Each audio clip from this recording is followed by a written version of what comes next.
Hello friends. आज हम इस वीडियो में इंडेक्स, फ्यूचर और ऑप्शन को समझने की कोशिश करेंगे। ऑलरेडी मैंने इस पे एक वीडियो बनाया हुआ है जिसमें मैंने फ्यूचर एंड ऑप्शन में डिफरेंशिएशन बताया हुआ है। वो वीडियो का लिंक भी मैं इस वीडियो में डाल दूंगी, तो आप उसको भी रिफर कर सकते हैं अंडरस्टैंडिंग के पॉइंट ऑफ व्यू से। आज मैं थोड़ा सा ये प्रैक्टिकली आपको दिखाने वाली हूँ, साथ में जो पीपीटी है उसके थ्रू भी मैं आपको ये एक्सप्लेन करूंगी कि कैसे क्या डिफरेंसेस रहते हैं इसमें। तो चलिए स्टार्ट करते हैं।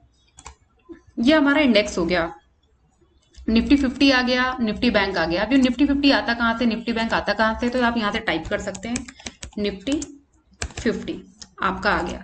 अब आपको निफ्टी बैंक चाहिए तो निफ्टी बैंक यहां से आपने सेलेक्ट कर लिया, बैंक आ गया, ये आपका इंडेक्स आ गया। अभी इंडेक्स में ना आप चार्ट देख सकते हो, यहाँ पे आपको जितना ये डे की कैंडल लगाई हुई है, ये 15 मिनट लगा सकते हो, या जितने भी मिनट का लगाना है आप लगा के देख सकते हो। डे का लगाना है तो डे का भी लगा सकते हो, मंथ का लगाना है तो मंथ का भी लगा सकते हो। तो ये आप लगा के ओल्ड डाटा आप चेक कर सकते हो, कितना भी पुराना, जो कि free of cost most of the trading platform में, मतलब ऑलमोस्ट सारे ट्रेडिंग फॉर्म में प्लेटफॉर्म में अवेलेबल है। तो अभी हम इसको 15 मिनट के लिए लगा देते हैं। तो ये हो गया, इसमें आप ट्रेड इसमें करना अलाउड नहीं रहता है। और अगर हम फ्यूचर की बात करें तो यहाँ पे देखिए, इधर क्या दिख रहा था, कोई आपको ब्लू और कोई रेड टैप नहीं दिख रहा था। अभी आप फ्यूचर में आए तो आपको देखिए यहाँ पे ब्लू और सेल के टैप टैप दिखने लग गए। ब्लू मीन्स आपको बाय कर, अगर आपका बाय का व्यू है तो आप बाय कर सकते हैं। रेड टैप जो दिख रहा है, अगर आपको शॉर्ट, आपका नीचे जाने का व्यू है तो मार्केट को आप शॉर्ट कर सकते हैं। तो उसी तरीके से जैसे मैंने यहाँ पे निफ्टी 50 और निफ्टी बैंक सेलेक्ट किया था, उसी तरीके से आप ये निफ्टी फ्यूचर और बैंक निफ्टी यहाँ पे टाइप करके सेलेक्ट कर सकते हैं।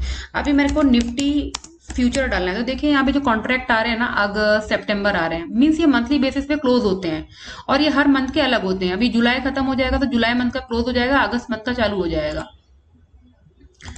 तो ये हो गया आपका लाइक फ्यूचर। और फ्यूचर कंपैरेटिवली काफी महंगे होते हैं। अगर आप यहाँ पे प्राइस देखेंगे तो यहाँ पे 69,589 अभी के लिए दिख रही है, और ये स्लाइटली थोड़ा सा वेरिड होते रहते हैं, कभी 67,000, कभी 71,000 की मार्केट किस जगह पे चल रहा है उस पर भी डिपेंड करता है हल्का फुल्का। तो इस वजह से वैल्यू थोड़ी बहुत लिटिल बिट चेंज हो जाती है। अभी हम ये ऑप्शन की बात करते हैं। अभी ऑप्शन मंथली बेसिस पे भी होते हैं, जिसकी एक्सपायरी होती है मंथली एक्सपायरी, और वीकली 4 एक्सपायरीज होती हैं ऑप्शन में। तो ये जो मैंने अभी 24,500 वाला सी और पी किया, जुलाई मंथ की एक्सपायरी का किया है। जो आपको नीचे 1 अगस्त दिख रहा है, ये वीक में जो 4 एक्सपायरीज होती हैं, ये उसका मैंने डाला हुआ है। अगर आप यहाँ पे टाइप करेंगे 24,500 तो देखिए काफी सारी आगे की एक्सपायरीज आ रही है। 24,500, ये देखिए 8 अगस्त की आ रही है, 14 को आ रही है, 22 को आ रही है। मीन्स मंथ में 4 वीकली एक्सपायरीज होती हैं और 1 मंथली एक्सपायरी होती है। अभी यहाँ पे हम बाय और सेल दोनों का यहाँ पे कर सकते हैं। अब अगर मेरा एक सी को कॉल बोला जाता है, अगर उसका, अगर कॉल कॉल कब ली जाती है, जब व्यू होता है कि मार्केट ऊपर जाएगा, और पुट कब बाय की जाती है, जब व्यू होता है कि मार्केट नीचे आएगा। बट सेल के केस में ना इसका टोटल अपोजिट होता है। सेलर क्या करता है, अगर उसका व्यू है कि मार्केट नीचे आएगा तब वो कॉल सेल करता है, अगर उसका व्यू है कि मार्केट ऊपर जाएगा तो वो पुट सेल करता है। अब दोनों के जो प्राइस में है ना, वो काफी डिफरेंस है। अगर आप बाय बोले तो देखिए यहाँ पे 8,450 में आ रहा है। अभी यहाँ पे सेल बोले तो देखिए 71,000 के करीब यहाँ पे आ रहा है। सपोज मैं अभी और भी दूर का कॉल लेती हूँ, 26,000 का सी ले लेते हैं, तो देखिए तो 4 रुपए में ही आ रहा है। 4 रुपए में आपको बाय करने में कितने पैसे लग रहे हैं, 105 रुपए लग रहे हैं। तो जब कभी इवेंट होता है, जैसे बजट हो गया या इलेक्शंस हो गया, तो काफी दूर दूर के लोग बाय करके रखते हैं, क्योंकि उनको लगता है कि अगर उनका कुछ लॉटरी लग गया, जैकपॉट लग गया, तो ये 4 रुपए अगर 20 रुपए भी बन जाता तो काफी अच्छा उनको फायदा हो जाता है, उतने पॉइंट का उनको बेनिफिट हो जाता है। तो होप आपको ये कॉल और पुट का डिफरेंस समझ आ रहा होगा। जो अभी एक्सपायरीज चल रही हैं मार्केट में, वो बैंक निफ्टी की वेडनेसडे के दिन चलती है, और जो निफ्टी 50 की निफ्टी फ्यूचर की रहती है वो थर्सडे के दिन रहती है एक्सपायरी। तो अभी एक्सपायरी की डेट ये है, पहले थर्सडे के दिन ही सबकी एक्सपायरी हुआ करती थी। अभी अलग अलग डेज में होने लग गई है कि सेंसेक्स को फ्राइडे को करते हैं। तो अभी सेबी ने ये कुछ माइन्यूट से चेंजेस ला दिए हैं एक्सपायरीज में। ना अब हम इसे पीपीटी के थ्रू समझने की कोशिश करेंगे। ये इंडेक्स है ट्रेडिंग अवेलेबिलिटी। जैसा कि मैंने आपको पहले ही बताया है कि इसमें ट्रेड करना अलाउड नहीं होता है, यहाँ पे आप ट्रेड नहीं कर सकते हो। एक्सपायर, इसका कोई एक्सपायरी नहीं होता, ये कभी एक्सपायर नहीं होते हैं। हिस्टोरिकल डाटा, ये आपको पुराने से पुराना हिस्टोरिकल डाटा ट्रेडिंग प्लेटफॉर्म में आपको मिल जाएगा, किसी भी ट्रेडिंग प्लेटफॉर्म में। टाइप्स बोले तो जैसे निफ्टी 50 हो गया, फिन निफ्टी हो गया, निफ्टी बैंक हो गया, तो ऐसे ही ऑटोमोबाइल का इंडेक्स हो गया, आईटी का इंडेक्स हो गया, तो कई सारे होते हैं। बैक टेस्टिंग के पॉइंट ऑफ व्यू से बोले तो ये डाटा इजीली आपको किसी भी प्लेटफॉर्म में कितना भी पुराना अवेलेबल हो जाएगा स्टडी करने के पॉइंट ऑफ व्यू से। जीरोदा बोले, फायर्स बोले, आप स्टॉक बोले, ये ट्रेडिंग प्लेटफॉर्म के नाम है। अगर फ्यूचर पे आ रहे हैं, हम फ्यूचर को समझने की कोशिश करेंगे। ट्रेडिंग, इसमें सबसे पहली चीज तो ट्रेडिंग अलाउड है, आप बाय और सेल के ऑर्डर प्लेस कर सकते हैं। जो लॉट साइज होता है मैंने आपको दिखा दिया है कि कितने का अभी चल रहा है, तो ये वेरीड करता है। तो 25 यूनिट का वन लॉट होता है, जो कि कॉस्ट मैंने 68,000 इन जर्नल डाली हुई है, जो कि अभी इन रियल अभी आपको वहां पे 69,000 के करीब दिख रही थी, तो वेरी करती रहती है कभी कदार। हिस्टोरिकल डाटा बोलें तो ये 2.5 to 3 मंथ का ही अवेलेबल रहता है। अगर आपको पुराने से पुराना डाटा स्टडी करना है तो कई सारे ऐसे प्लेटफॉर्म हैं जो ये डाटा स्टडी करने के लिए आपको देते हैं, बट उसके लिए आपको कॉस्ट पे करनी पड़ती है। तो ऐसे जो प्लेटफॉर्म है, मैंने एक दो के नाम डाले हुए हैं, ऑप्स्ट्रा, इन्वेस्टिंग.com, जिनसे आप ये परचेज कर सकते हो और कितना भी पुराना डाटा फ्यूचर का आप स्टडी कर सकते हो। ये मंथली कॉन्ट्रैक्ट होते हैं, मंथली बेसिस पे ये क्लोज हो जाते हैं। कि जैसे मैंने यहाँ पे डाला हुआ है फ्यूचर, अभी हम फ्यूचर में आते हैं, निफ्टी फ्यूचर, तो देखिए आपको अगस्त का भी दिख रहा है, सितंबर का भी दिख रहा है। तो अभी हमने अगस्त का डाल लिया, तो ये जब जुलाई का जैसे ही मंथ ओवर हो जाएगा ऑटोमेटिकली यहाँ से हट जाएगा, और तब अगस्त का कॉन्ट्रैक्ट यहाँ पे चलने लग जाएगा। तब जब ट्रेड होंगे तब अगस्त के मंथ वाले में हम ट्रेड करेंगे।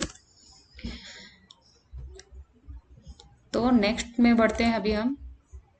अगर कॉस्ट में कंपैरिजन करें, एक सेकेंड फ्रेंड, ट्रेडिंग, हाँ, वैल्यू स्टेबिलिटी, ये समय के साथ जीरो नहीं होते हैं। अगर स्टॉप लॉस की बात करें तो स्टॉप लॉस भी इसमें इजीली हिट नहीं होता है जितना जल्दी ऑप्शन में हो जाता है, क्योंकि वहां पे डिके का भी इशू रहता है, तो इस वजह से स्टॉप लॉस यहाँ पे इजीली हिट नहीं होते हैं। कॉस्ट वाइज बोले तो ये कंपैरेटिवली काफी महंगे होते हैं, हर कोई इसमें ट्रेड नहीं कर पाता है।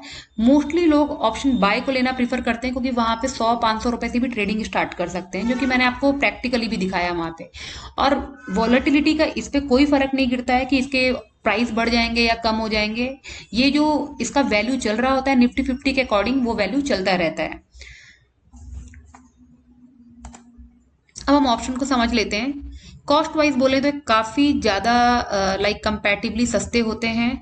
ये 500 रुपए मैंने तब भी स्टैंडर्ड प्राइस डाला है, आपको तो मैंने ये 100 रुपीज में भी दिखा दिया है। तो फ्यूचर के कंपैरेटिवली ये काफी सस्ते होते हैं। वैल्यू डिके, समय के साथ वैल्यू डिके होता रहता है, क्योंकि कई सारी चीजें इसमें एडेड रहती हैं, जैसे थीटा, डेल्टा, वेगा की वैल्यू। ये एक अलग टॉपिक है, ये हम कभी किसी और वीडियो में कवर करेंगे कि थीटा, डेल्टा, वेगा होता क्या है।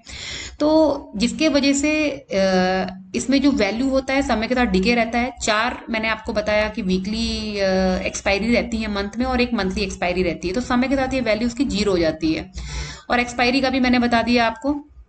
और टाइप्स बोले तो कॉल, सी को कॉल बोलते हैं और पी को पुट बोलते हैं। मार्केट व्यू बोले तो अगर मार्केट का व्यू है कि अगर ऊपर जाने का कोई एक्सपेक्ट कर रहा है तो वो कॉल बाय करेगा। अगर मार्केट का व्यू है कि मार्केट नीचे जाने वाला है तो वो पुट बाय करेगा। ये बाय का केस बता रही हूँ, बट जो सेलर का केस होता है इसके बिल्कुल अपोजिट रहता है।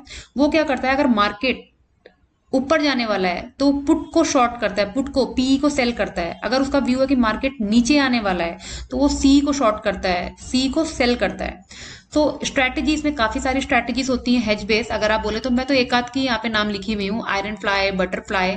तो ये डिपेंड करता है कि मार्केट काफी वोलाटाइल होने वाला है क्या, जैसे इवेंट आ रहे हैं तो लोग अलग अलग स्ट्रैटेजीज डिप्लॉय करते हैं। अगर मार्केट चौपी रहने वाला है तो कौन सी स्ट्रैटेजी डालें। तो ऐसी कई सारी स्ट्रैटेजीज हैं जो हेज बेसिस में डाल के काफी अच्छा मंथली बेसिस पे, वीकली बेसिस पे पैसा कमाया जा सकता है यहाँ पे। इवेंट बेस्ड ट्रेडिंग बोले तो ड्यूरिंग इवेंट, जैसे अभी बजट है और अगर आपने इलेक्शन के टाइम पे देखा होगा तो प्रीमियम काफी ज्यादा हाई रहती हैं, जो कि एक बायर के लिए बड़ा दुखदाई विषय रहता है, क्योंकि अगर उसके डायरेक्शन में मार्केट नहीं गया और अगेंस्ट आया तो डीके में ही इतना फास्ट होता है कि उसके एसएल उड़ जाते हैं। और विक्स अगर बोले तो विक्स एक वॉलेटिलिटी को बताता है, जैसे जैसे बढ़ता जा रहा है तो मार्केट में वोलाटाइल मालूम चलता है कि कितना मार्केट वोलाटाइल है। जब ये स्टेबल रहता है तो मार्केट भी स्टेबल रहता है, ये कम रहता है तो मार्केट उतना मूवमेंट नहीं करता है। तो ये भी एक अलग टॉपिक है विक्स वाला, ये हम किसी और वीडियो में कभी कवर करेंगे। रिस्क अगर आप बोले तो काफी हाई प्रीमियम वैल्यूज इवेंट के टाइम पे हो जाती हैं, जो कि बायर के लिए तो काफी रिस्की है, बट सेलर के लिए वही चीज काफी अच्छी रहती है, क्योंकि उसको उसी का बेनिफिट मिलता है। अगर प्रॉफिट एंड लॉस को बोलें तो बायर के लिए यहाँ पे अनलिमिटेड प्रॉफिट है और लॉस है वो लिमिटेड है, और सेलर के लिए बोले तो लिमिटेड प्रॉफिट है, अनलिमिटेड लॉस है। बट हिस्टोरिकल डाटा यही बताता है कि 90% ऑफ टाइम जो सेलर है वही विजय प्राप्त करता है, वही यहाँ पे मार्केट में टिकता है, वही अच्छा पैसा कमा पाता है। और जो बायर्स होते हैं वो तो डीके के चक्कर में ही उनका प्रीमियम जीरो हो जाता है, और काफी दूर का लोग खरीद के रखते हैं। अगर कोई बड़ा इवेंट नहीं हुआ या मार्केट में कोई मूवमेंट नहीं हुआ तो उनका काफी लॉस हो जाता है उस केस में, क्योंकि उसकी वैल्यू समय के साथ जीरो हो जाती है। तो फ्रेंड्स, फिलहाल अभी के लिए इतना। किसी को कोई डाउट रहता है तो आप कमेंट डाल सकते हो, मैं उसमें आपको एक्सप्लेन करने की कोशिश करूंगी। तो आज हमने थोड़ा सा प्रैक्टिकली और थोड़ा पीपीटी के साथ इसे समझने की कोशिश की। तो अभी के लिए